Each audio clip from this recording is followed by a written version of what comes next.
Kasi yo na ngai baye tozali na kati na ndaku, baye tozali kofanda na ba choral, baye tozali kofanda na ba mouvement. Et kino lelo tozali koyeba conséquence ya kozanga kotosa maloba ya tata Simon Kimbangu te. Kino lelo tozali koyeba conséquence ya kobuka mobeko ya lingomba te. Batata ba mama, tala tata Simon Kimbangu na libota na ye, libota na ye basili kokabwana likolo ya lingomba oyo. Pamba te tata Simon Kimbangu alobi tokotosa lingomba, akamati signature na ye atie likolo ya résolution. Tala ndenge bakobombaka lingomba, tala ndenge bakobombaka lingomba. Atali relation na ye na bandeko na ye te, atali relation na ye na mutu moko songolo pakala te, kasi atali mission oyo ye aye kosala na kati na lingomba. Soki alongi te bokonzi na likolo akomona yango te. Batata ba mama, yango bomoni esengeli na biso banso esika ozali na kati na choral, na kati na mouvement, toyeba koveiller à ce que mibeko ya lingomba totosa yango biso banso. Pamba te ezali na ba conséquences na yango. Abraham abukaki mobeko de génération à génération, libota na ye ekendeki na boumbu. Moïse abukaki mobeko, yango nzambe alobaki mboka ya elaka okokota yango te. Batata ba mama, mwasi ya Loti pe lokola abukaki mobeko, nzambe ayebisi bango bokende na liboso botala sima te. Maye laki ye batata ba mama, ngai na bino toyebi yango. E yo na ngai tozali bakimbangiste.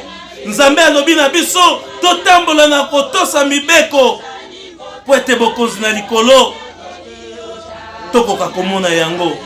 E nini oyo tata Simon Kimbangu azali kosenga biso? E nini oyo tata Simon Kimbangu azali koteya biso? E nini oyo mibeko ya lingomba ezali kolobela biso? Mingi na kati na lingomba na biso bazali kokonte na ba relation na bango.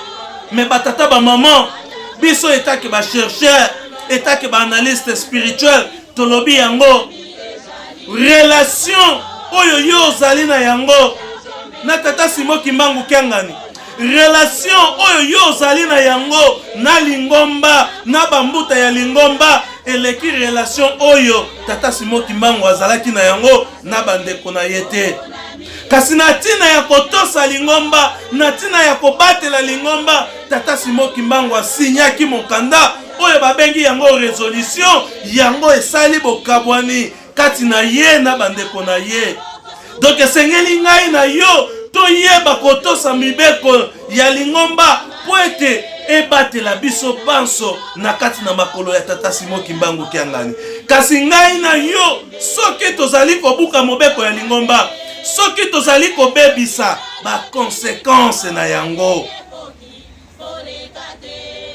ekoki koyela yo, ekoki koyela ba yo zali kotambwisa, ekoki pe koyela libota na yo de génération en génération. Totala kaka esika biso tozali, ba nyonso bakotambola kana kozanga kotosa mibeko, conséquences na yango. Tata mama, batata ba mama, Nzambe akozalaka na camarade te.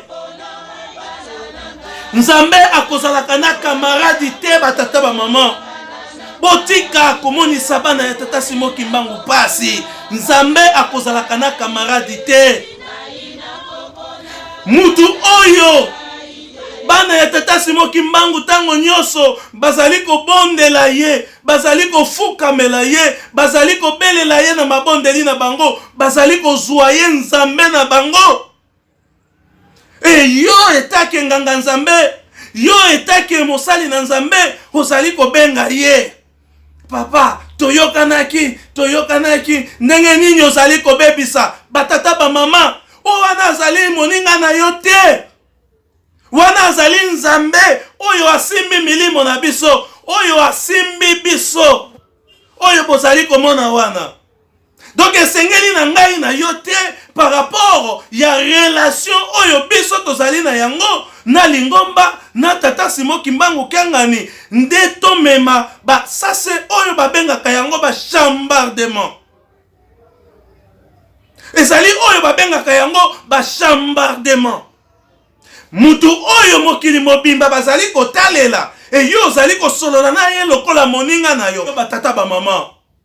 Tokomi na esika nini? Tobanga kanda ya Nzambe batata ba mama. Conséquence ya mayebiso tozali kosala, conséquence ya mayebiso tozali kosala na kati na lingomba, ya mayebiso tozali kosala envers tata Simon Kimbangu Kiangani. Conséquence na yango. Engai na yo nde toko subir conséquence ya maye oyo biso tozali kosala. E bana na biso nde bako subir conséquence ya maye oyo ngai na yo tozali kosala. Conséquence.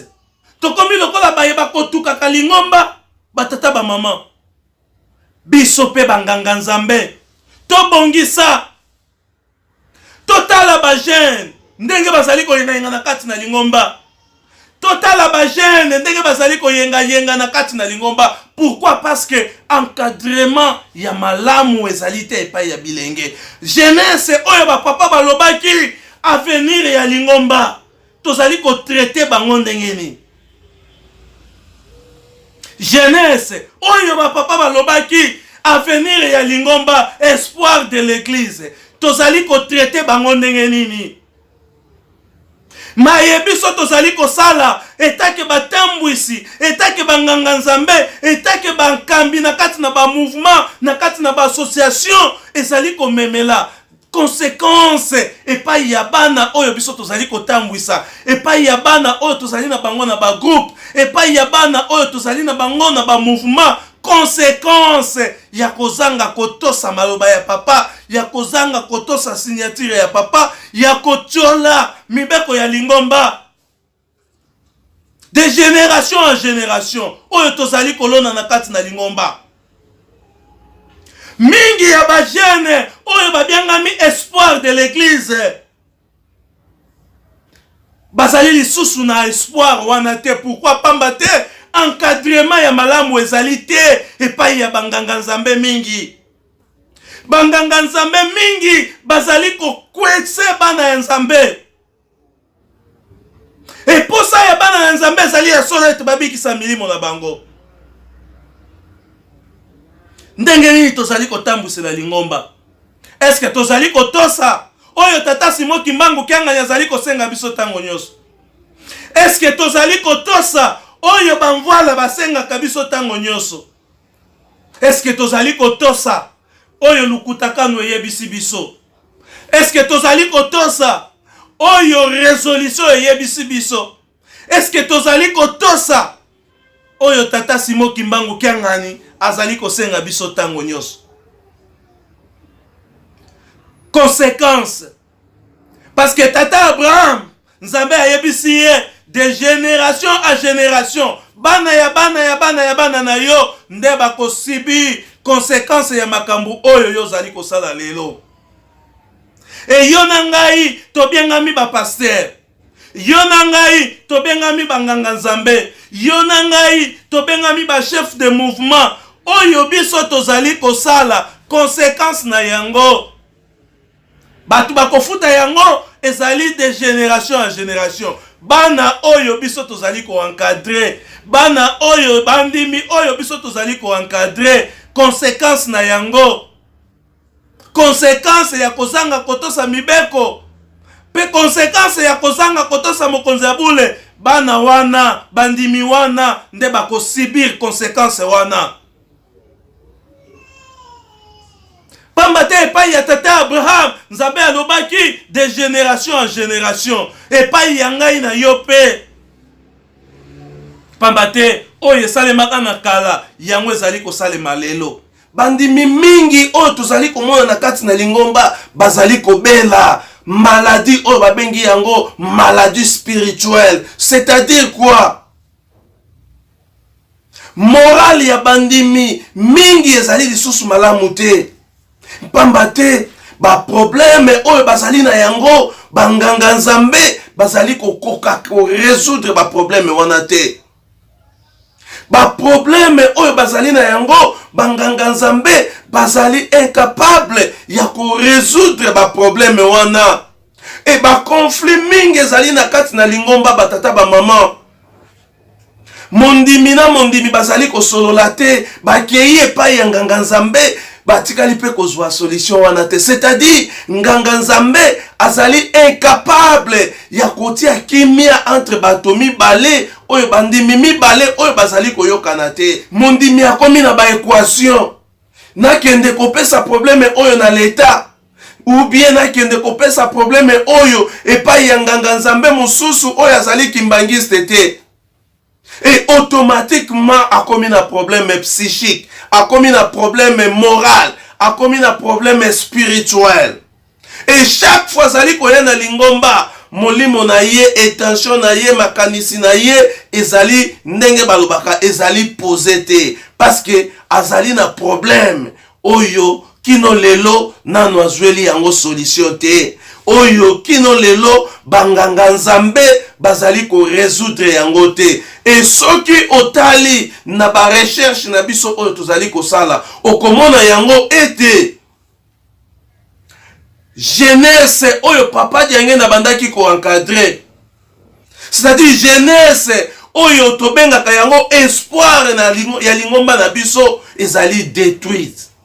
Pourquoi? Parce que mingi bazali na ba problème moral oyo banganga nzambe bazali kokoka ko résoudre yango te.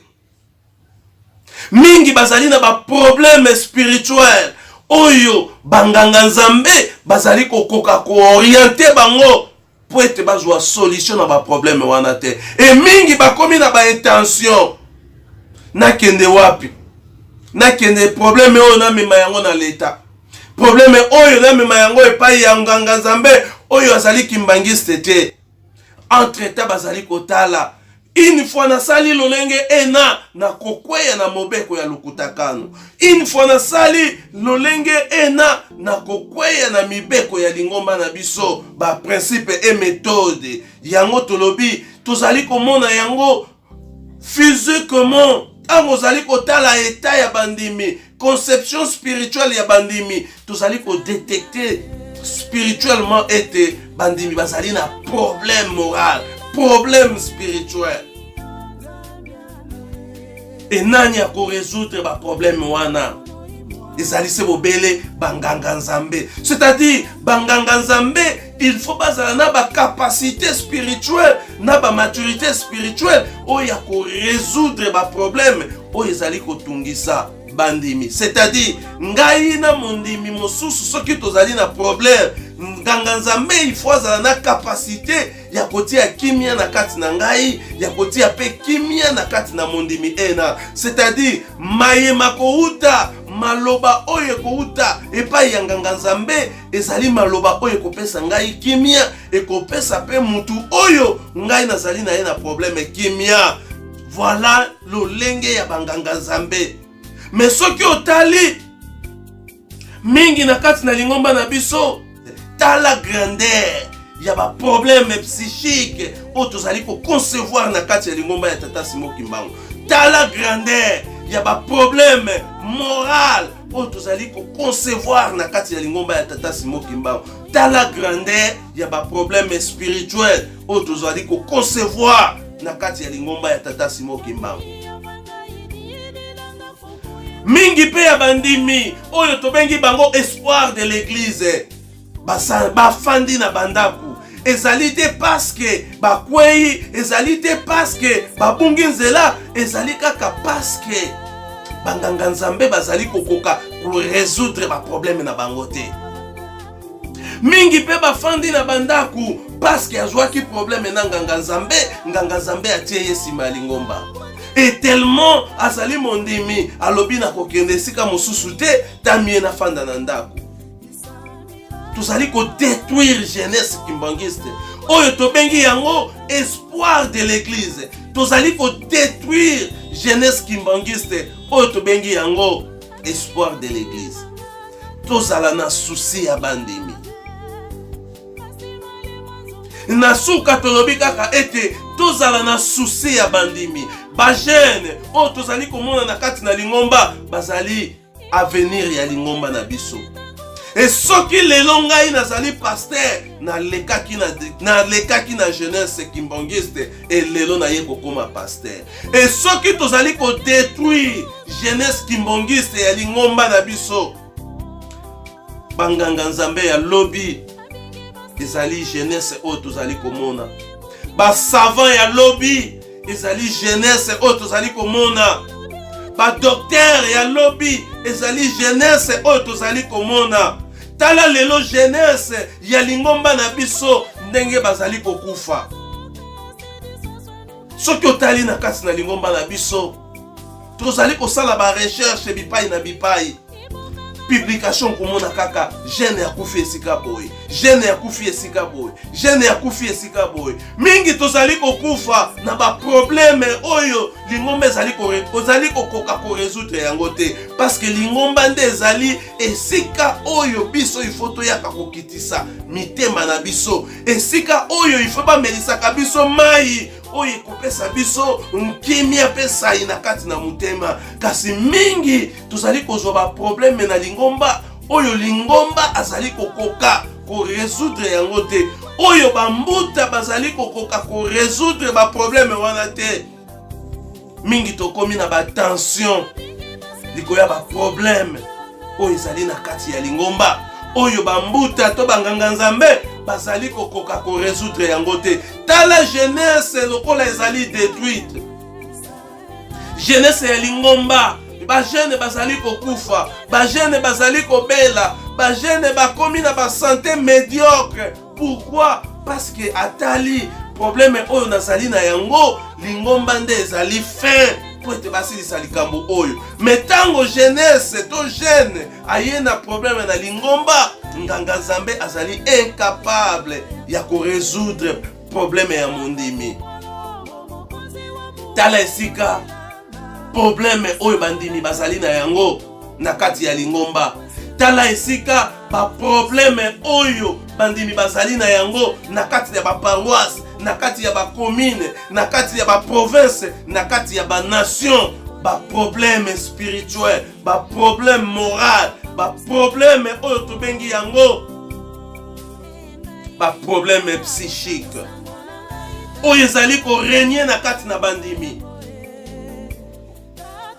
suite ya mauvais encadrement oyo epesameli ba leader, banganga nzambe, ba chef de mouvement, ba chef de département. Encadrement ya malamu ezali te, ba jeune ebele bakomi na ba problème ndenge tozali komonela yango na ba conception spirituelle na biso, na ba réflexion to analyse spirituelle na biso. Je me rappelle na ba année coulée, je crois, eza na histoire moko tokutani na yango na kati na lingomba.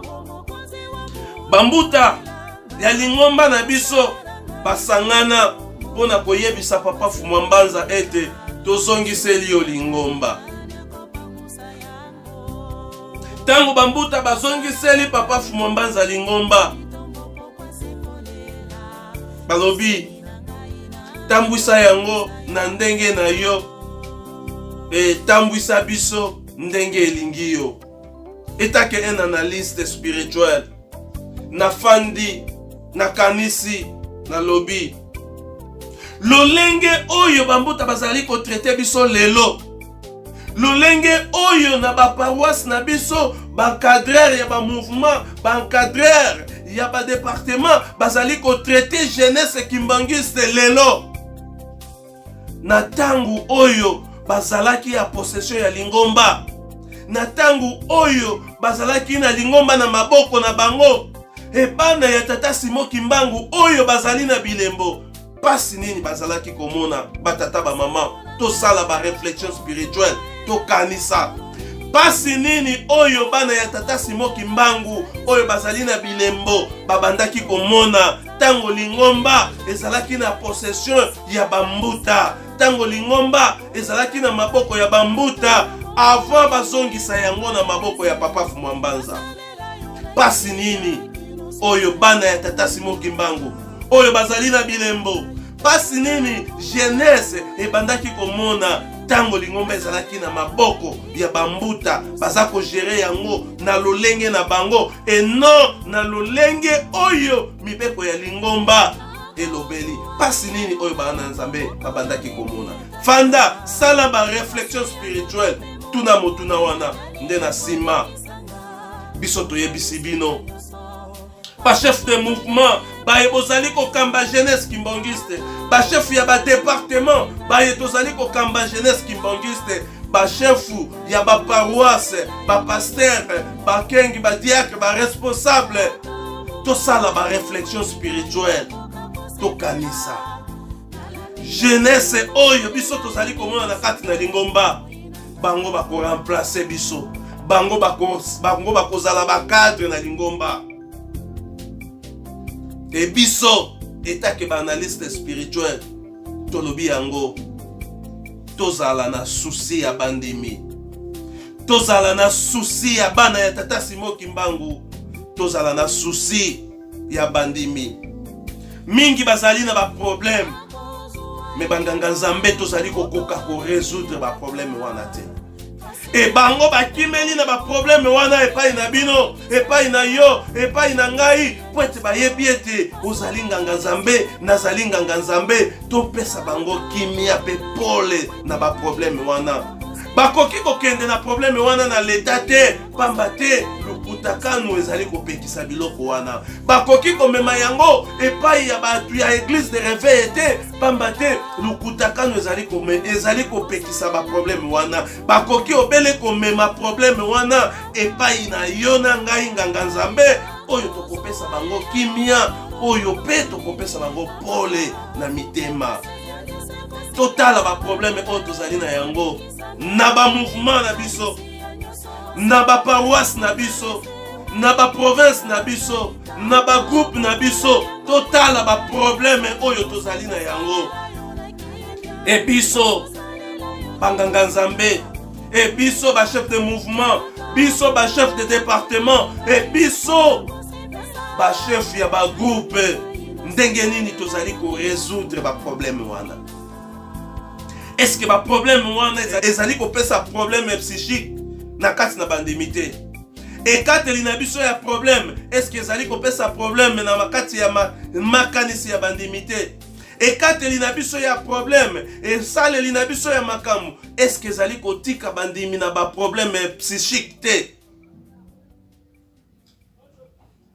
batata ba maman ndenge tolobaki oyo ezali émission ya les analyses spirituelles tosalaka yango na sentiment te tosalaka yango après avoir kosala ba recherche nde tobimaka nde tolobaka ntango nyonso tosalaka ba analyse spirituelle po esepelisa yo te esepelisa mpe ngai te mais tosalaka yango po ete nzambe asepela nzambe soki asepeli oyo nzambe abongiselaki yo na ngai nde tokozwa yango soki mateya na biso ya lelo ba réflexion spirituelle na biso ya lelo ebetisi yo na ngai libaku limbisa biso pamba te ezali lolenge oyo balakisa biso na kati na lingomba oyo ebetisi ye libaku bolimbisa biso kasi oyo amoni ya solo ete akoki koprofite na 1 plus po ete yabongisa esaleli na ye ya mosala po ete yabongisa ekateli na ye ya makambo po ete yabongisa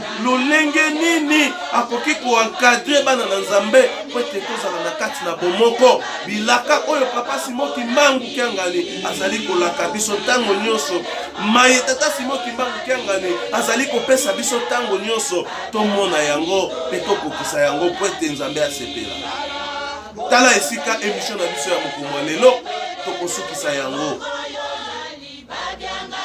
ba émission oyo tokolandisa yango ntango nyonso et sujet na biso deuxième sujet na biso oyo ezali koya tokolobela sur jeunesse kimbangiste batata ba maman ba jeune kimbangiste bozala connecté branché na kati na émission les analyses spirituelles oyo tokosalaka yango ntango nyonso po ete tobakisa 1 plus na ba connexion spirituelle na biso sujet na biso tokolobela prochaine émission ezali jeunesse kimbangiste Ba émission na biso bokoki kotala yango toujours na Africa 21 TV na YouTube. Les alliés esika to postaka ba émission na biso. Soki botali yango na Africa 21 ta bokoki kotala yango na Facebook ya Laurent Lobela ou bien na Facebook ya na plateforme ya le Kimbangisme en marche ezali moko ya plateforme ya munene pe oyo et salaka musala ya kopanza sango ya Tata Simon Kimbangu na kati na ba réseaux sociaux nde tokutani na bino mbala ya sima na ba volume oyo tozali kobongisela bino mbote na ba nyonso bazwi tango ya kolanda biso mbote na ba nyonso bakozwa pe courage ya kopartager émission les analyses spirituelles po ete ekomela ba misusu baye bazali nano kotambola na ndenge oyo Tata Simon Kimbangu azali kosenga biso te baye bazali kotambola na ndenge ya kobungisama pe baye bazali kotambwisa bana ya Tata Simon Kimbangu na ba paroisse na ba groupe mouvement département pe na kati na ba province bisika biso nyonso tozwami nde tokutani na bino mbala ya sima. Merci.